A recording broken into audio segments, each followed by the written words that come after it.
ঠোঁটগুলি অনেক মোটা, গায়ের রং সাদা, চোখ কুচকুচে কালো, পায়ের রং লাল।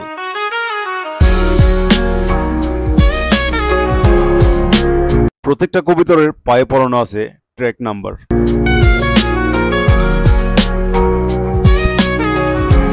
এখানে কবুতর পালার উদ্দেশ্য, এখানে বিভিন্ন জাতের কবুতর দেখতে অনেক সুন্দর। কিছুক্ষণ পর পর কবুতরকে খাবার দেওয়া হয়। কবুতরের সাথে অনেকটা সময়, ভালো একটি সময় কেটে যায় সবার।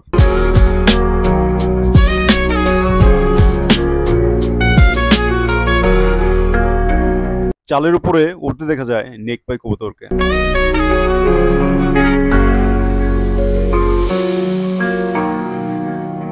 এখানকার প্রত্যেকটি কবুতরই এক এক দিক থেকে এক এক রকম সুন্দর, কিন্তু সবচেয়ে সুন্দর লাগছে এই কবুতর দুটি।